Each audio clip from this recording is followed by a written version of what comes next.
శ్రోతలందరికీ శుభోదయం. మీకందరికీ ఒక ప్రత్యేక అరుదుగా లభ్యమయ్యే పరిశుద్ధ గ్రంథం బైబిల్ ప్రోగ్రాం గురించి మీకు ఈ సందేశం ద్వారా అందజేస్తున్నాను. దివ్య కారుణ్య స్వరం అన్న పేరుతో గత సంవత్సరం అంతా కూడా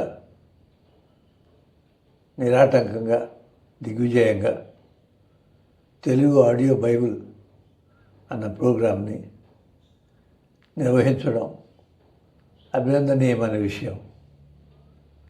అది విశాఖపట్నం ఆర్చిడయాసిస్కి చెందిన ప్రేమ్ కుమార్ గారు, వారితో సహకరించిన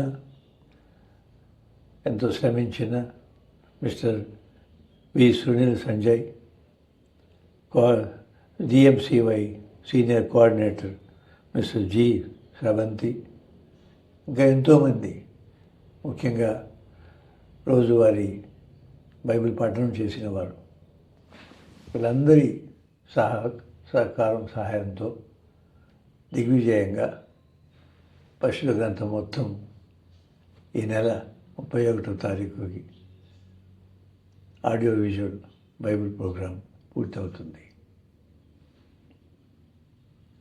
నేను మా ప్రేమ్ కుమార్ గారిని, వారితో సహకరించిన డిఎంసివై డివైన్ మర్సీ కరిస్మాటిక్ యూత్ అన్న ఆ సభ సభ్యులను ప్రతిరోజు ఆసక్తితో భక్తిభావంతో ఈ ఆడియో విజువల్ కార్యక్రమంలో పాల్గొంటూ ఎంతో శ్రద్ధతో తయారు చేయబడినటువంటి క్విజ్ ప్రోగ్రాం స్పందిస్తూ జవాబులు అందిస్తూ ఈ విధంగా దీంట్లో పాల్గొన్న వాళ్ళందరినీ నేను ఈ ప్రథమ వార్షికోత్సవం సందర్భంగా హృదయపూర్వకంగా అభినందనలు తెలియజేస్తూ ఉన్నాను. వారి ప్రేమ్ కుమార్ గారికి, వారి బృందానికి కృతజ్ఞతలు కూడా చెల్లిస్తూ ఉన్నాను. మరి ఈ మొదటి సంవత్సరం ఈ విధంగా ఎంతో అర్థవంతంగా జరిగిన ఈ కార్యక్రమం పూర్తవుతున్న సందర్భంగా మరొకసారి జనవరి 1వ తారీఖున రెండవసారి ఈ కార్యక్రమం ప్రారంభించబడుతూ ఉంది. అదే ఆసక్తితో, అదే భక్తిభావంతో పరిశుద్ధ గ్రంథం ఇంకా ఎక్కువగా అవగాహన చేసుకోవాలి, దాంట్లో ఉన్నటువంటి దేవుని వాక్యం ఇంకా ఎక్కువగా తెలుసుకోవాలి, ఆ వాక్యం ద్వారా జీవం పొందాలి, జ్ఞానం పొందాలి అన్న ఆశతో రెండవ బ్యాచ్ ఈ 2026వ సంవత్సరంలో ముందుకు వచ్చి ఈ కార్యక్రమం ద్వారా ప్రయోజనం పొందాలని, ఆధ్యాత్మిక మేలు పొందాలని నేను ఆశిస్తున్నాను. ఇది మీకోసమే, మీ ఆధ్యాత్మిక మేలు కోరి ఈ కార్యక్రమం రూపొందించబడింది, నిర్వహించబడుతూ ఉంది.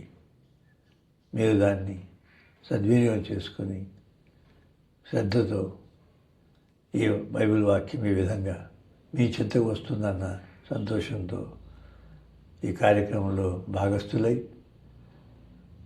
దీని ద్వారా మేలు పొందాలని నేను ఆశిస్తూ ఉన్నాను.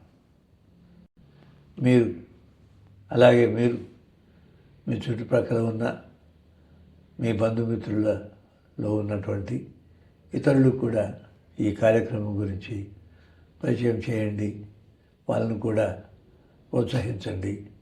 వాళ్ళు కూడా ఈ పరిశుద్ధ గ్రంథం ప్రతిరోజు వినే విధంగా వారిని మీరు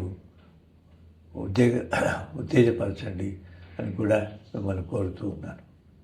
మరి ఈ సంవత్సరం ఇంకొక ప్రత్యేకత ఉండబోతుంది. పరిశుద్ధ గ్రంథ పఠనంతో పాటు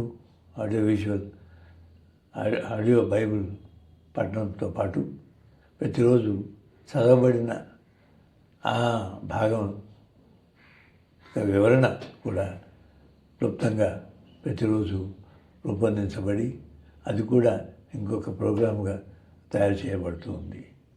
వాక్యం విన్నవాళ్ళు ఆ వివరణ ఇవ్వబడుతున్న ఆ కార్యక్రమాన్ని కూడా తిలకిస్తే వింటే ఇంకా లోతుగా బైబిల్ విన్నటువంటి వాక్యాన్ని అర్థం చేసుకోవడానికి సహాయపడుతుందని అన్న ఉద్దేశంతో ఈ ప్రయత్నం చేస్తున్నారు ఫాదర్ గారు.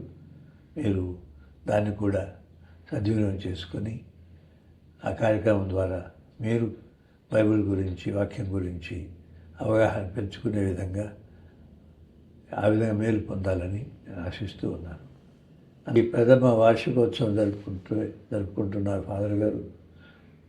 ఒక్కరే కాదు, ఈ కార్యక్రమంలో సంవత్సరం అంతా కూడా భాగస్థులైన వాళ్ళందరితో కలిసి జనవరి 7వ తారీఖున మా కొండగుడి అంటే విశాఖపట్నంలో ఉన్న పుణ్యక్షేత్రం విశాఖపురి మేరీమాత పుణ్యక్షేత్రం ఆవరణలో 7వ తారీఖున కార్యక్రమం ఉంటుంది. ఆ రోజు దీపావళి పూజ, ఇంకా ఈ క్విజ్ ప్రోగ్రాంలో పాల్గొన్న వారికి బహుమతులు ప్రదానం చేయడం, తర్వాత రానున్న సంవత్సరంలో జరిగే కార్యక్రమం గురించి వివరించడం, ఇవన్నీ కూడా జరుగుతాయి. ఈ కార్యక్రమంలో సంవత్సరం అంతా పాల్గొని క్విజ్ ప్రోగ్రాం అటెండ్ అయిన వాళ్ళందరికీ కూడా ఆర్చిబిషప్ ఉడుమల బాలా గారి చేతుల మీదుగా ఆ రోజు సర్టిఫికెట్ అనేవి కూడా అందజేయబడతాయి. ఇవన్నీ కూడా జనవరి 7వ తారీఖున ప్రథమ వార్షికోత్సవం జరుపుకునే సందర్భంగా మీరు కూడా ఈ కార్యక్రమంలో భాగస్థులు కావాలని మిమ్మల్ని అందరినీ కూడా ఫాదర్ గారు ఆహ్వానిస్తూ ఉన్నారు. నా వ్యక్తిగతంగా నేను ఈ బైబిల్ వాక్యాన్ని ఈ విధంగా ప్రతిరోజు వినడం వలన ఆ వాక్యం యొక్క స్వరం ఆ రోజంతా కూడా ప్రతిధ్వనిస్తూ ఉండే అనుభూతి గతంలో కంటే ఇంకా కొన్ని కొత్త కోణాలలో ఆ దేవుని యొక్క వాక్యంలో ఉన్నటువంటి అర్థము, సందేశము, ఇంకా వేరు భాగాల్లో ఉన్నటువంటి వాక్యాలకు ఆ సంబంధము, ఇవన్నీ కూడా ఈ ఆడియో బైబిల్ కార్యక్రమం ద్వారా నేను లబ్ధి పొందానని చెప్తున్నాను. నాకెంతో సంతోషం అనిపించేది. తప్పనిసరిగా ప్రతిరోజు ఎక్కడున్నా సరే ఈ బైబిల్ వాక్యాన్ని వినడం అనేది చేస్తూ వచ్చాను. చాలా సంతోషంగా ఉంది. కూర్చొని బైబిల్ ఒక పేజీ బై పేజీ చదవడం కంటే ఇట్లా వినడం వలన ఎంతో ప్రయోజనం ఉంటుందని నా అనుభవం చెప్తూ ఉంది. చాలా సంతోషం. ఈ ఏర్పాటు చేసిన ఫాదర్ గారికి కృతజ్ఞతలు చెప్తూ మీకు కూడా అలాంటి అనుభవం కలుగుతుంది అని ఆశిస్తున్నాను. అలా మీరు భాగస్థులే దీంట్లో అది రోజు వినే ప్రయత్నం చేయండి. దీనికి సమయం కేటాయించండి. మీరు తప్పకుండా ఆధ్యాత్మికంగా మేలు పొందుతారు అని భరోసా ఇస్తూ సెలవు తీసుకుంటున్నాను. భాగస్థుల కండి, వినండి. ప్రభు పేరిట మీకు అందరికీ ఆశీస్సులు అందజేస్తూ సెలవు తీసుకుంటున్నాను.